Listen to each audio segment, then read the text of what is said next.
Welcome sa Invested. So guys, may update tayo ngayon sa ating portfolio, no?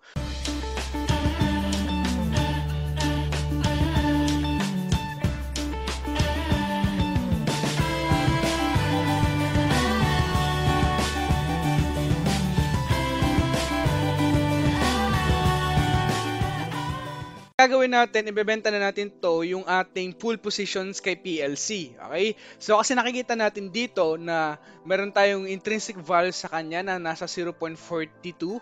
And yung ating price, ang time na nire-review natin ito ay nasa 0.54. So, above na siya sa ating intrinsic value. And okay, no, kung titignan natin dito, yung ating gain sa kanya ay nasa 62.73 na yung time na binenta natin to, no? And meron tayong holding sa company na 11.82% ang ating portfolio ay na kay PLC. So, okay, so i-exit na natin dito yung ating pool position sa kanya. So, remember, nag-trim na tayo dito ng pangatlong beses, no? So, pangatlong beses natin dito. Yung pangatlong beses natin na pag trim, ito ay yung full positions na natin sa company. Okay? And also guys, na congratulations sa mga nag-take profit din sa kay PLC. So, sa mga nakasabay sa pag-buy natin dito, no? So, congratulations sa inyo. So, kaway-kaway guys sa inyo guys, no?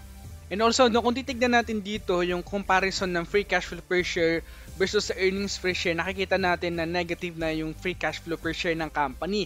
And also, kung titignan natin dito yung free cash flow yield ng company ay nasa negative 1.89% na yung free cash flow yield. So, nakikita natin dito na overextend na also yung company, no? So, kaya natin ibebenta na itong company.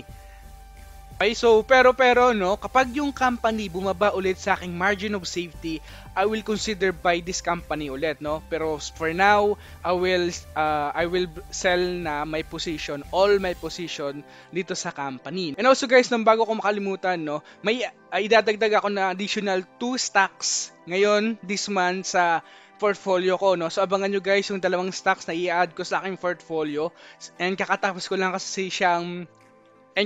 lang kasing i-review and i-analyze yung yung dalawang stocks na idalagdag natin dito sa portfolio. Bagan nyo yung i-upload natin na video about sa bibilin ko this month.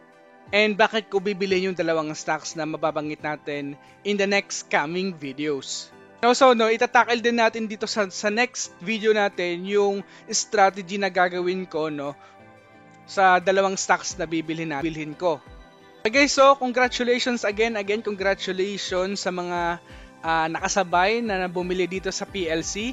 So I'm happy na, no, sa aking profit sa company. So maraming salamat sa inyo guys sa support, and as always guys, invest wisely and see you on the other side.